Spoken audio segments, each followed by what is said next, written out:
Hello, this is Linda Vettrus-Nichols, and do I have an amazing woman to introduce to you, Carla Howard. Welcome, Carla. Hey, Linda, thank you so much for doing this. I'm super excited, and I love this image that you found for my slides. Thank you so much. You're welcome. Well, I asked you your favorite flower. Did I nail it? Yeah, you did. You did. And Gerber daisies were my mom's favorite flower too. So it's special for me to see it here. So thank you for that. Oh, absolutely. And you lost your mom a year ago, what was it? In December. December. Oh, still so fresh. Yeah, that's really, really hard. And your father has passed already too? Yes, my dad passed about a year before, just maybe 10 Oh, months, so a little less than a year. yeah, lots of trauma. That's tough. Yeah. All right. And your mom, she was incredible with her like YouTube channel. Tell us a little bit about that. I love that story.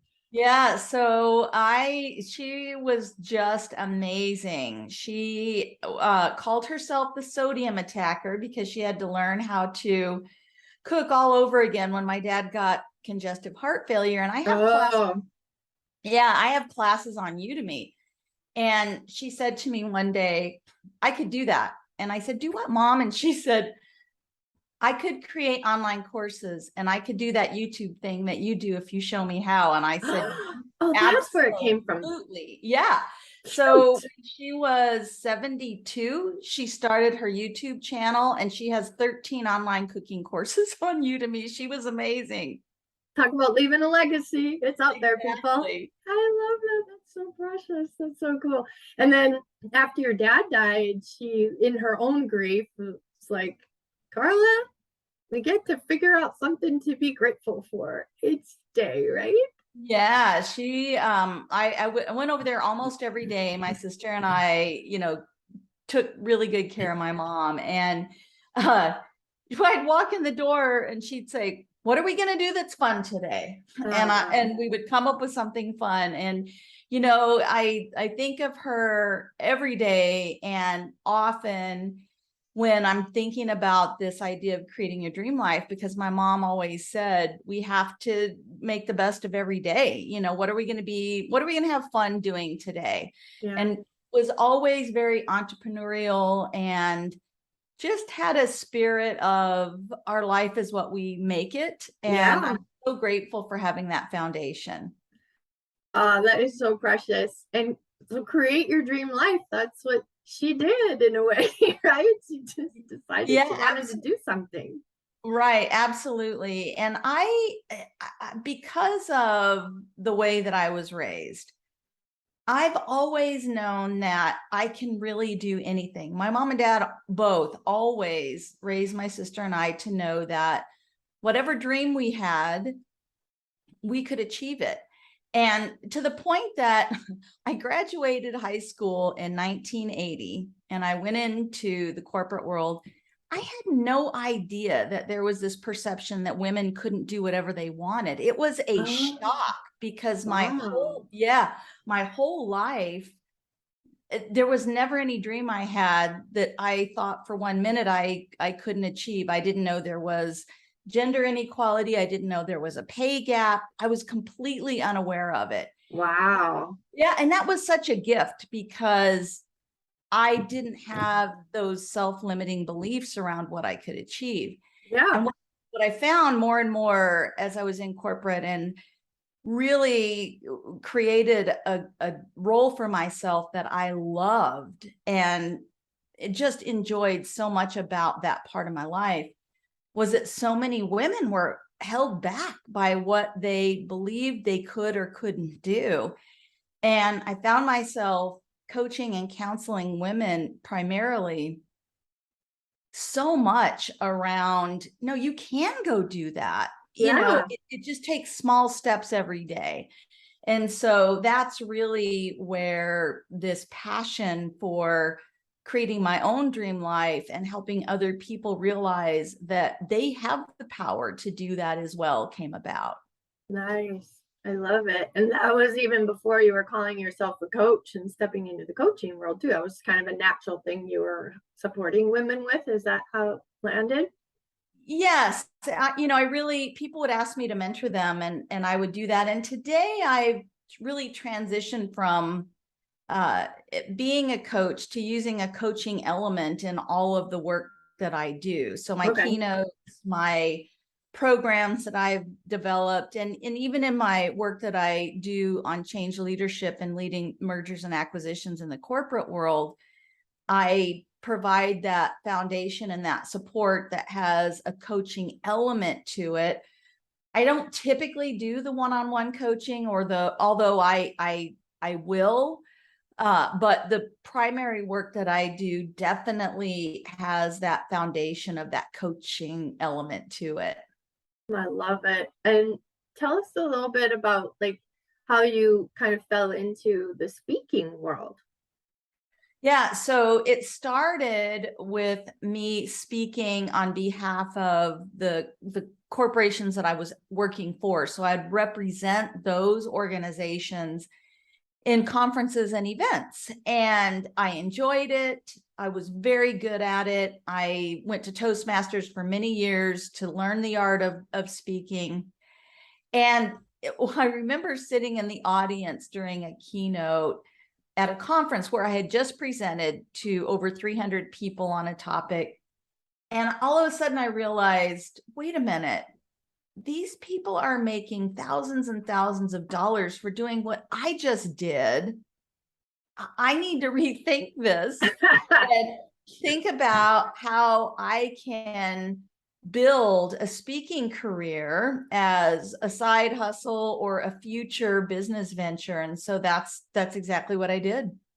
I love it. And now you're guiding women to do the same. And I just think it's so beautiful. You've even, put together things to help them, resources, and you even offer a program. Tell us a little bit about how that kind of came to fruition. Yeah, the Get Paid from the Stage program, that's a 6-week program, and it is designed for both men and women. And the ideal participant is either someone who is new to paid speaking and is really struggling to get paid for speaking on stage, or speakers who have been doing free engagements or speaking for exposure or low pay, and they are ready to step in and make those thousands of dollars for speaking from the stage. So the way that it came about is I've been a keynote speaker for about 8 years now, and my transition was just tough. Like, I made so many mistakes along the way. I left so much value on the table. And over making all of those mistakes, I now have a package that converts. I know how to reach the event organizers who are looking for speakers. And I've been very successful at getting paid for the value that I deliver. And I've had people ask me over and over again, how did you do that? How did you do that? And I finally had one woman sit down with me and say, look, Carla, if you will put a program together to teach people how to transition to highly paid speaking engagements, I will pay for it. Other people will pay for it. Please do this. We need it. And so that's what I did. And I launched it in January of this year. Yeah, and you also took all your materials and walked yourself through them and got a $900 speaking gig out of the deal, being your own student. I love that story too. I remember that from 𝗖𝗿𝗋𝗛's Operation Separation interview. That was great. Yeah, it's a $9,000 speaking engagement. Duh. Yeah, right? That's slightly different, but I will tell you that a house sells for 900, so just ignore me and my figures. Math, not my strong suit. Yeah, no, it's fine. But I did 𝗖𝗿𝗋𝗛. I was putting together the list. So in week 5 in the program, I give the students a list of open calls for speakers, and their homework is to go and apply to be a speaker at some of those events. Yeah. I was finalizing the list and I thought, I'm asking, these folks to do it. I need to do it too. So I applied for like 5 or 6 engagements. And the next week I got an email from the event organizer who was interested in my talk. She asked for the price. I said $9,000 plus travel, and she sent me a contract and I booked the gig. I'm doing that speaking engagement here in a couple of weeks. So, you know, it works. The process works. It's the exact same process that I use to book engagements, and speakers will leave with a package that they're excited to share. You know, that's such an important point of charging what you're worth, for lack of better words, you know, for the knowledge that you've and all the mistakes that you've made, because that's going to accelerate. I mean, it's worth a lot of money. And I remember my husband and I were talking with someone, and her program sounded like the perfect thing, and she said it was $400, and we were expecting like 4,000, 4,500, and it just like took us by surprise, and it really gave us that feeling like, oh wow, she must not deliver as much value as we thought she did. Exactly. So that's important, isn't it? Yeah, it is. And it's funny that you say that, because one of the things we go through is, what is the sweet spot? So there's a minimum speaking engagement you need to go in at, because exactly what you just said, event organizers, if you don't come in at the right price point, are going to look at you as, well, she must not be experienced, she must not deliver that much value. And it's fascinating, right? Because it's having that confidence to go in at that high number.